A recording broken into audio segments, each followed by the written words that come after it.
Listo, gracias, profe. Disculpe. Perfecto, ¿no? Avísame cuando me olvide, así lo pueden grabar. Perfecto. Entonces, Profe, dime, sí. lo último que dijo fue que la losa unidireccional lleva mayor armadura, dijo, y mayor espesor.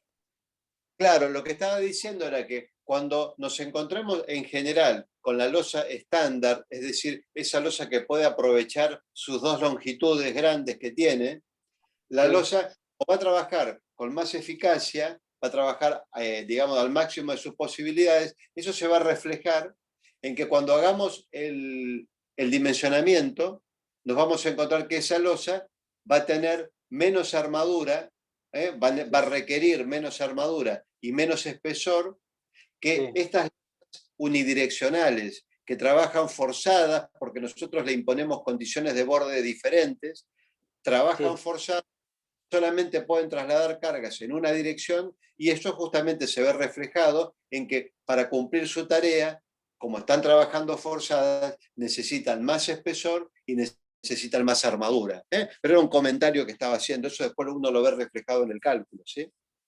Gracias por la explicación, profe.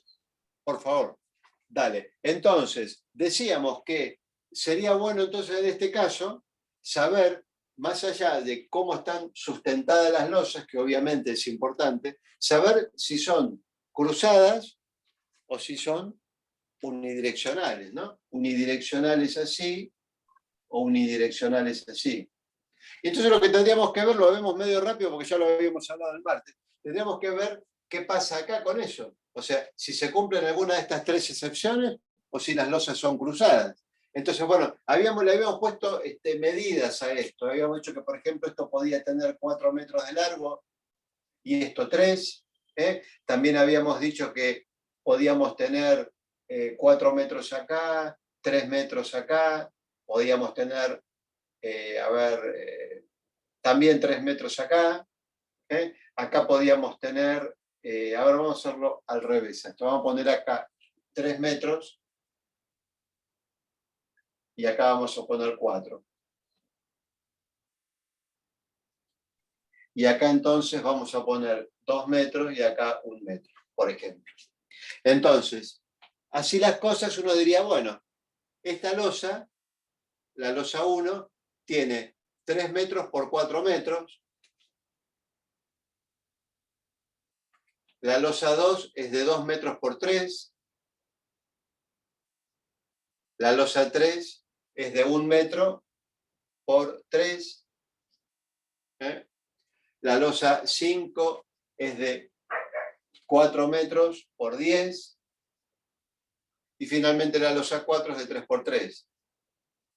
¿Se ven bien los números o quedaron medio tapados? ¿Se ven, no? Sí, perfecto, perfecto. Vamos a borrar acá 3 por 1. Y este lo vamos a poner acá. Entonces, bueno, rápidamente, porque repito, esto ya lo habíamos analizado en la clase pasada, decimos, bueno, esta losa no es alargada, vamos a ver la losa 1, para ver las excepciones. Entonces digo, esta losa no es alargada, no tiene un lado más del doble que el otro, así que el tema del largo acá no me va a generar un problema. Después está apoyada en los 4 bordes, o sea que acá no hay 2 bordes solamente paralelos, no es un voladizo. Esta es una losa cruzada. No se generó, no aparecieron ninguna de esas 3 excepciones. Entonces la simbolizamos como losa cruzada. Va a trasladar cargas en esta dirección y también en esta. O sea, las cargas que vayan cayendo acá, algunas irán para aquellos bordes, otras para acá. Va a trabajar bárbaro esta losa. Vamos a la losa 2. Lo mismo. No tiene un lado más del doble que el otro, está apoyada en los 4 bordes, lo mismo que la 1.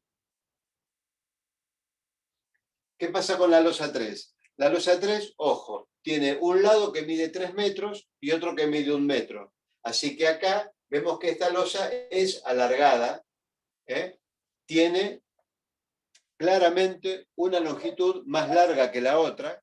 Entonces, independientemente de que esté empotrada en los 4 bordes, que pueda trasladar cargas a los 4 bordes, ya vimos que lo que va a pasar es que va a tener una tendencia a trasladar cargas según la menor longitud, o sea, según la longitud de 1 metro. Quiere decir que esta losa, la losa 3, a diferencia de las anteriores, es una losa unidireccional. Va a trabajar solamente en esta dirección. ¿Estamos de acuerdo hasta acá con esto? Sí, sí, profe. ¿El resto, todo bien? ¿Seguimos? Sí, profe. Sí, sí. Profe, Acá fíjense, esta losa es cuadrada, tiene los dos lados iguales, se apoya en los cuatro bordes, así que es cruzada por donde la miremos, no hay problema. Y finalmente la losa 5 tiene un tema parecido al de la losa 3. Tiene un lado de 10 metros y otro de 4, es alargada. Un lado es más del doble que el otro. Entonces, ¿qué va a hacer esta losa? Aun cuando podría trasladar los cuatro bordes, los va a trasladar según la longitud más corta. En este caso es la de 4 metros. Así que a esto habría que simbolizarlo. Vamos a achicar un poquito esto. Esto va a trabajar así, según la menor longitud. Entonces vemos que de las 5 losas que vamos a necesitar para cada uno de los 5 locales de esta planta, 2 losas son losas unidireccionales, o sea, por excepción, y las otras 3 son cruzadas, son losas normales, digamos. Entonces, bueno,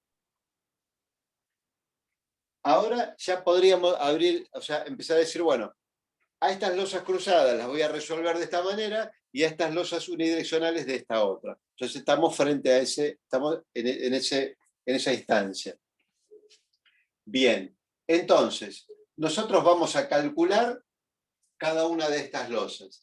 ¿Y eso qué significa, calcularla? Bueno, lo que nuestro trabajo es, sabiendo que esta mide 3×4, o que esta mide 3×2, o esta 3×1, o esta 3×3, o esta 4×10, o sea, eso ya es sabido. Lo que nosotros tenemos que determinar es la tercera dimensión de la losa. ¿Cuál es? El espesor. O sea, nosotros ya sabemos que mide 4×10, o sea, 2 dimensiones ya son conocidas. No es nuestro trabajo, ya salió de la planta de arquitectura. Lo que nosotros tenemos que hacer ahora es determinar el espesor. Eso es el dimensionado. Y lo otro que tenemos que determinar es qué armadura le vamos a poner para que no se nos rompa. Ahí hay alguien incorporándose. A ver. Sí. Sí, ya estaba. Bien, decía entonces, la armadura.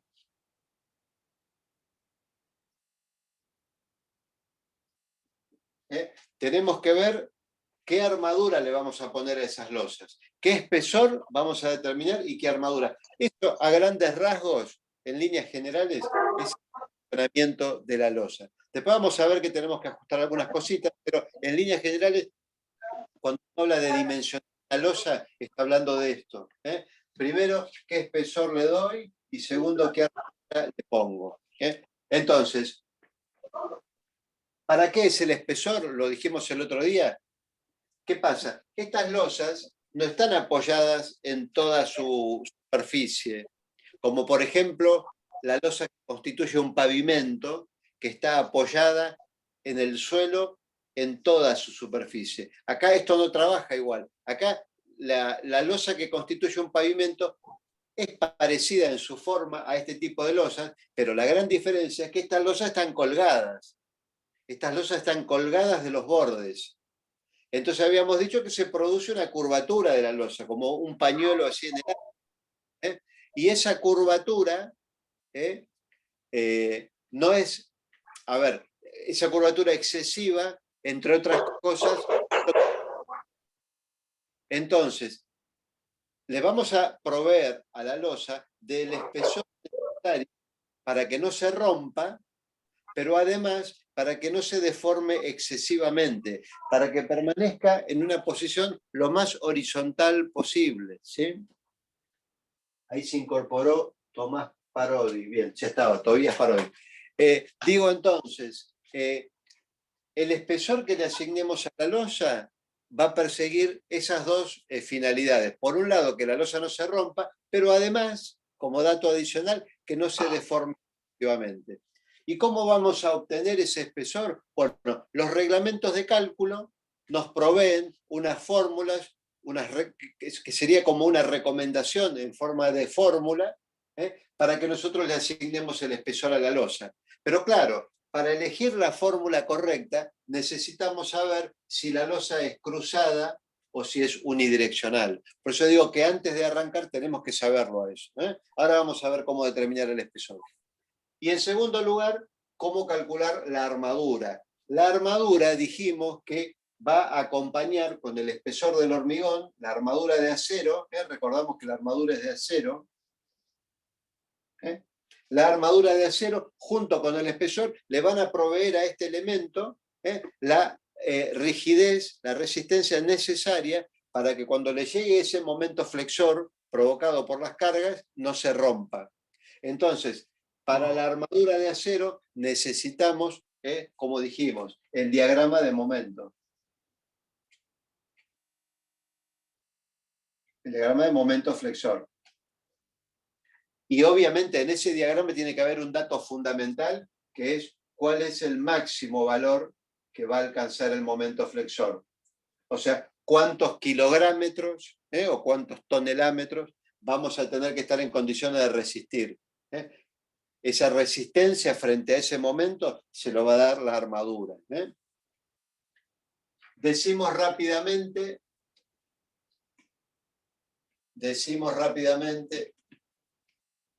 que las losas son de hormigón armado, o sea, tienen que llevar hormigón y acero, porque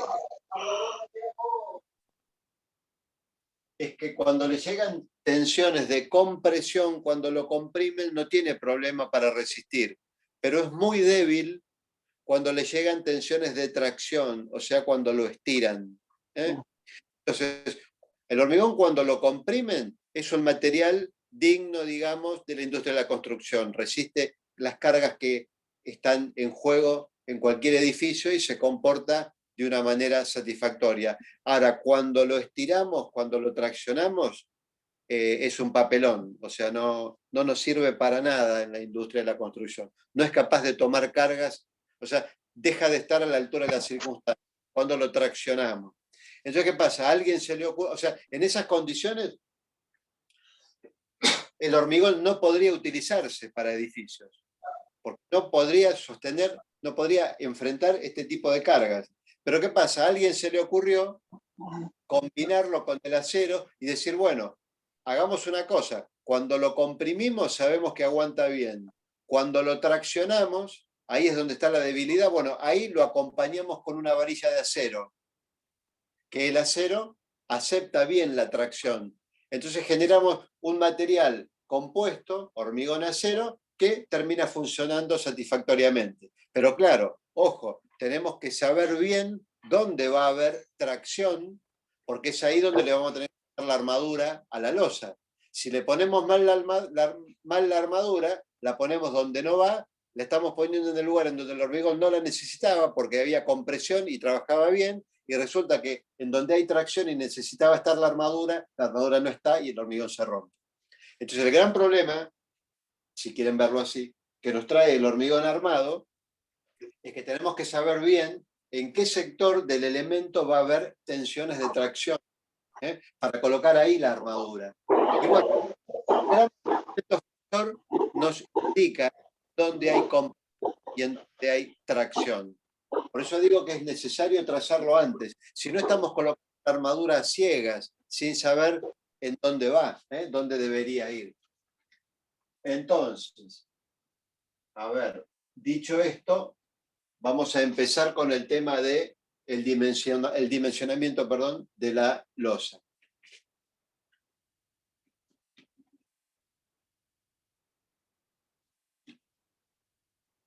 Y vamos a empezar con la losa estándar, con la losa que trabaja según las dos direcciones, la losa con la que nos vamos a encontrar en la mayoría de los casos. Ojo, no quiere decir que no haya losas unidireccionales. Ya vieron que en esta planta había dos de esas. Pero vamos a empezar con la losa que trabaja según las dos direcciones, la losa cruzada.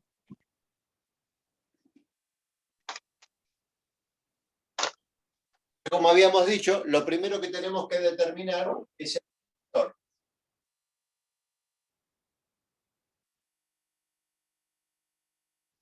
Y repito, si bien la losa tiene que tener un espesor acorde a las cargas que le llegan para no romperse, acá la recomendación va a estar más bien orientada a darle a la losa el espesor necesario para que además no se curve mucho, o sea, no se deforme excesivamente. Y entonces la recomendación es la siguiente para losas cruzadas. Bueno, primero vamos a hacer una pequeña aclaración. Supongamos que esta es una vista lateral de la losa. O sea que estamos hablando de esta losa. Estamos la vista lateral. Entonces, en esta sección típica de la losa tenemos que reconocer los siguientes elementos. O sea, este sería el espesor de la losa, que nosotros lo vamos a designar con la letra D minúscula. Y dentro de la losa esta va a ir la armadura, como dijimos. Entonces, bueno, después vamos a ver que en cuanto a la colocación de la armadura en la losa, hay dos opciones. O la armadura va a ir en la parte de abajo de la losa o va a ir en la parte de arriba. Supongamos que en este caso la armadura fuera en la parte de abajo y que estamos viendo, por ejemplo, a esta varilla. Porque lo que no les dije hoy, pero lo habíamos visto el martes, era que la armadura que va a ir en esta losa, como nosotros decimos que la losa trabaja en una dirección y en la otra, bueno, van a ir varillas de construcción en una dirección y en la otra. O sea, que la armadura típica de una losa es un emparrillado, un cuadriculado de varillas. Unas para tomar una dirección y otras para tomar otra dirección. Entonces, cuando nosotros designemos el cuadriculado, el emparrillado que tiene que ir en la losa, tenemos que especificar estas varillas de qué diámetro son, si son del 8, del 10, del 6, estas también, qué diámetro van a tener, y además qué separación va a haber entre una varilla y la otra en una dirección y qué separación va a haber en la otra. O sea, así tenemos que designar la armadura. Hierros del cuánto y a tantos centímetros. Y hierros del tanto según tal separación. ¿Sí? ¿Alguien me preguntaba algo? No, profe. No. Bien, perfecto. Entonces decía, este emparrillado va dentro de la losa y como dijimos, supongamos que estamos frente al caso en que en este caso la armadura va a ir en la parte de abajo. Entonces, ¿qué pasa? La armadura no puede ir en el piso del encofrado, no puede estar en el borde mismo del encofrado. ¿Por qué? Porque nosotros a esa armadura necesitamos protegerla de la intemperie. O sea, los gases que hay en juego en el espacio por debajo o por afuera de la losa podrían afectar a la armadura, podrían provocarle el fenómeno de conducción. Entonces, la armadura empezaría con el tiempo, con el paso del tiempo, estos agentes externos la afectan, podría empezar a perder masa. Entonces, yo coloco un hierro del 8 y resulta que al cabo de un tiempo el hierro va a ser del 7,5 o del 7, o sea, se va a achicar. Y bueno, obviamente esto se me va a terminar rompiendo. Entonces, yo necesito colocarle una capa protectora a la armadura, para que no esté en contacto con la intemperie. Y entonces lo que hago es tomarme ese recaudo, o sea, dejar una capita, no para que trabaje estructuralmente, para que la losa tome cargas, sino que es una capita protectora de la varilla. Si las varillas no tuvieran este problema, el problema de la corrosión, podríamos dejar a la vista, más allá de que estéticamente después podría ser bueno o malo, pero ya estaríamos hablando de otra cosa. En cambio, bueno, en este caso tenemos que dejar una capita. Y esa capita protectora de hormigón la llamamos recubrimiento, recubrimiento.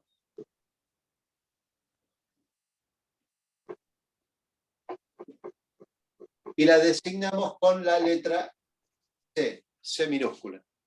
Quiere decir que acá tendríamos que identificar que esta distancia, a ver si se ve acá, esta distancia se llama C para nosotros.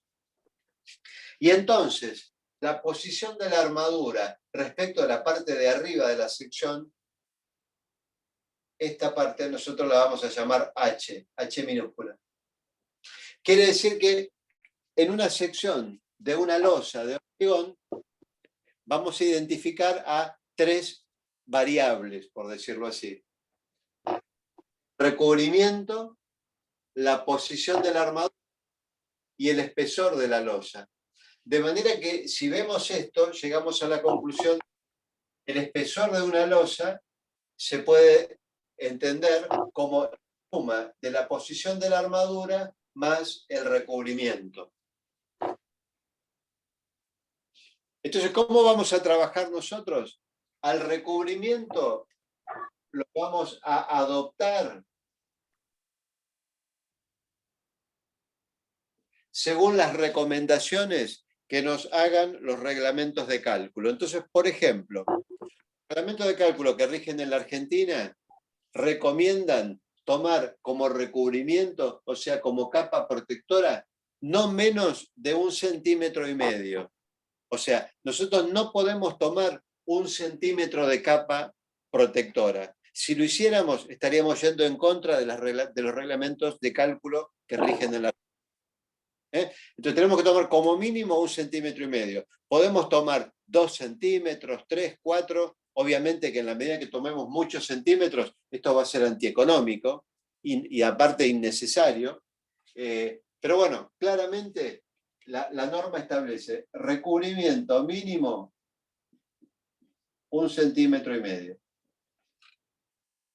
Obviamente nosotros podemos saber por una cuestión de orden práctico si tomamos 1,5 centímetros, si tomamos 2 centímetros, pero para cumplir con la norma hay que tomar como mínimo 1,5 centímetros.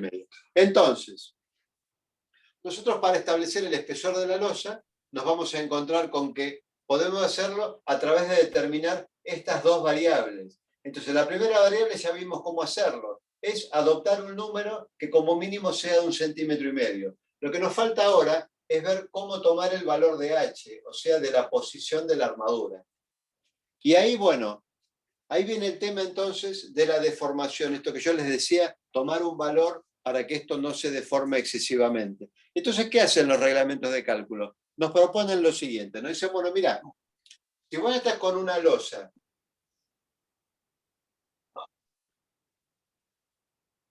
que tiene los 4 bordes empotrados,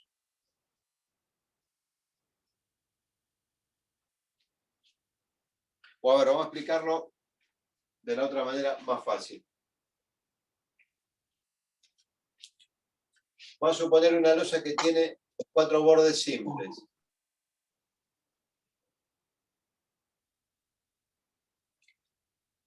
En ese caso, vas a poder tomar el valor de H como la longitud más grande de la losa. Esta losa tiene una longitud en esta dirección, la dirección que podemos llamar X, y una longitud en la dirección. Entonces, tomás la longitud más grande y la dividís por 50. Si en cambio la losa está empotrada en los 4 bordes, el H que te recomiendan tomar es esa longitud que dijimos recién, pero dividido 60. Y cuando no ocurra ni una cosa ni la otra, o sea, cuando tengas una losa que por ahí tiene un borde empotrado y otro articulado, o sea, cualquier combinación que no sea ni esto ni esto, en ese caso, para cualquier valor intermedio, tomamos la mayor longitud de la losa dividido 55. ¿Se entiende?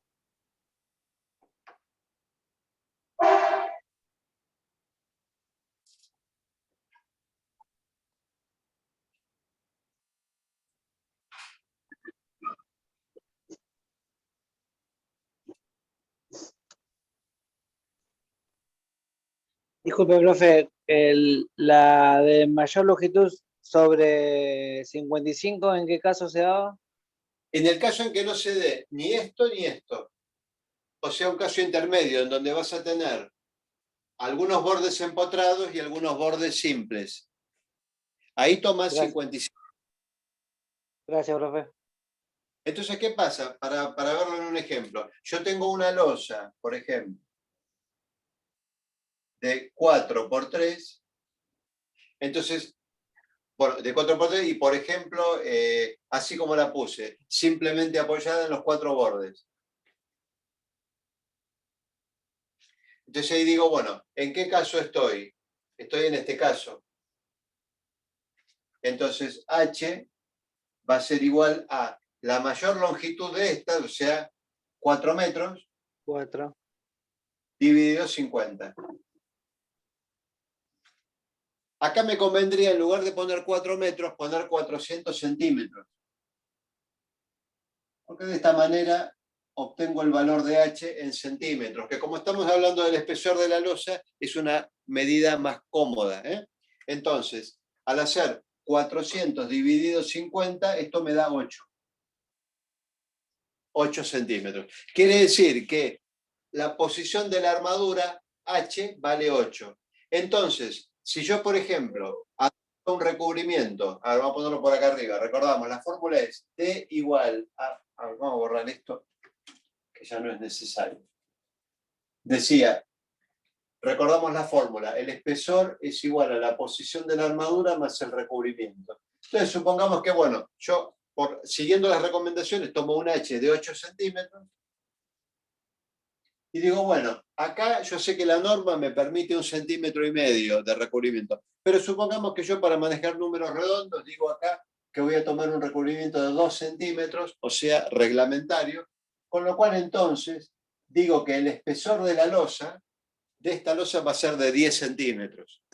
Entonces, a los fines de ir armando el encofrado de la losa, yo sé que esa tabla va a tener que tener 10 centímetros de altura. Ahora, queda claro que de esos 10 centímetros, 8 van a trabajar estructuralmente. O sea, 8 van a trabajar para resistir. De esos 10, 2 van a estar simplemente como capa protectora de la armadura.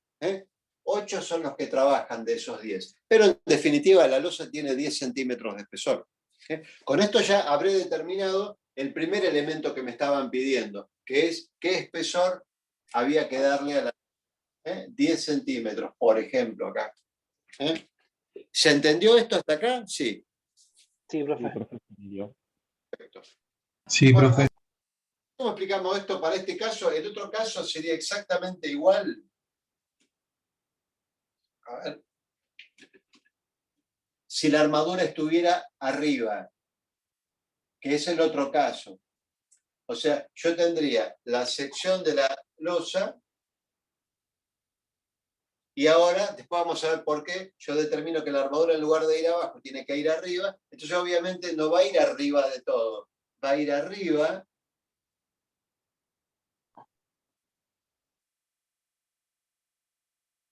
pero voy a tener que tomarme ese recubrimiento, esa capita, porque ahora la tengo que proteger de la parte de arriba, que no me ataque la intemperie de arriba. Entonces digo, bueno, ahora el C, que antes estaba entre la varilla y la parte de abajo, ahora tiene que estar entre la varilla y la parte de arriba. O sea, este sería el C. Con la misma descripción que dije antes, o sea, es una capa protectora. Y entonces ahora el valor de H, que antes lo tomaba de arriba hasta la varilla, ahora lo tomo de abajo hacia la varilla. Esto sería el H ahora. Y de igual manera, esto sería el valor de D. Y otra vez, D es igual a H más C. O sea, eso no cambia. Lo que sí, bueno, en algunos casos, como les dije, la losa va a tener la armadura abajo, en otros la va a tener arriba. Eso lo vamos a ir viendo cómo definirlo. Hasta acá creo que se entiende, ¿sí? Sí, profe. Bien. Ahora vamos con el tema entonces de la armadura, el otro punto importante.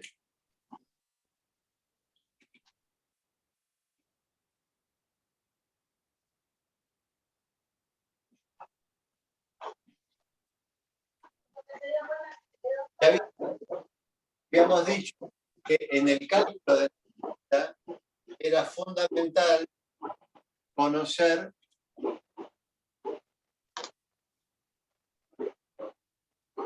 cómo era el diagrama de momento flexor.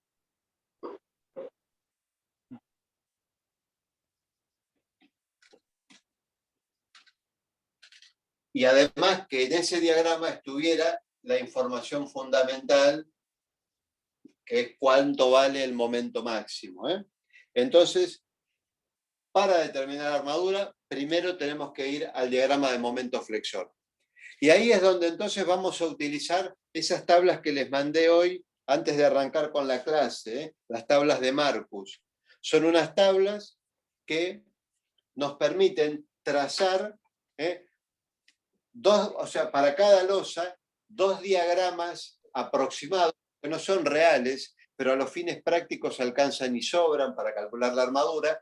Entonces, lo que Marcus Loser propone es decir, bueno, yo a cada losa, de acuerdo a cómo esté sustentada, o sea, si tiene un borde empotrado o si tiene un borde articulado, y de acuerdo a la carga que le llegue y a la longitud de cada lado, yo voy a poder determinar un diagrama de momento para calcular las varillas en una dirección y otro diagrama de momento para calcular las varillas en la otra dirección. Y de esa manera conformar esa cuadrícula que estábamos describiendo antes. Repito, estos 2 diagramas son aproximados, pero los fines prácticos sirven. Por eso los estamos utilizando. Entonces, ¿cómo es el tema? A ver, vamos a ponernos de acuerdo.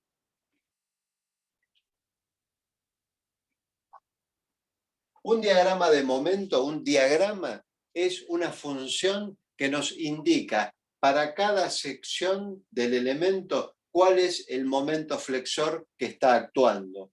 La función que me dice, acá hay tal momento, acá al lado hay tal momento, acá al lado el momento vale tanto, y así para cada punto de la línea que estamos analizando.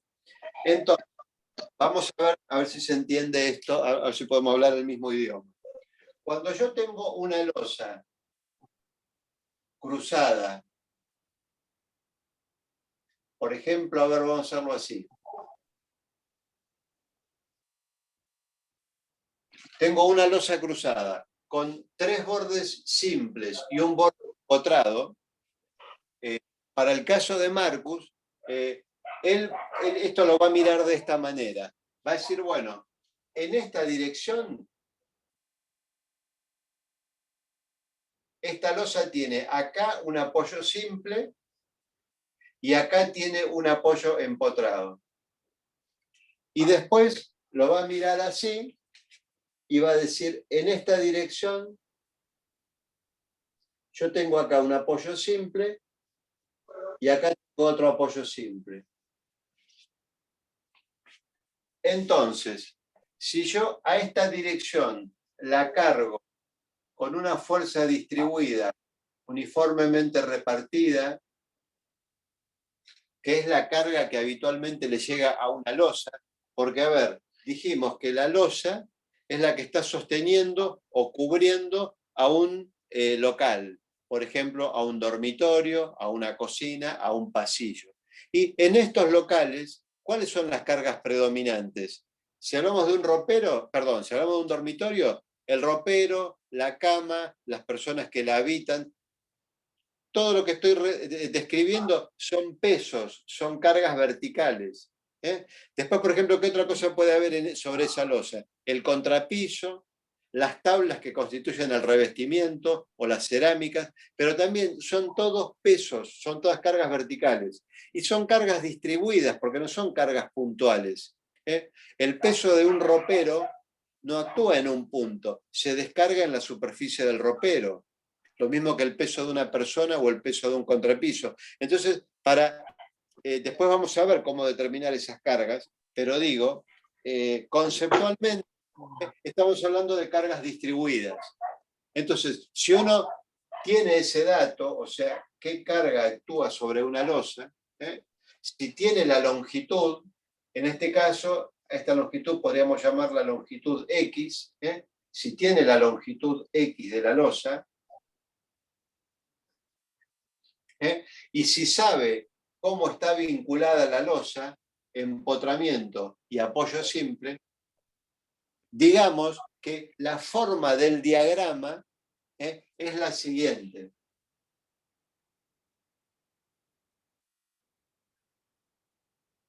Esta sería la forma del diagrama. O sea, habría una parte del diagrama que está por debajo del eje de referencia y lo llamaríamos momento positivo, y hay otra zona, momento negativo. Entonces, ¿cómo tenemos que interpretar esto? Lo que nos está diciendo este diagrama es que, por ejemplo, acá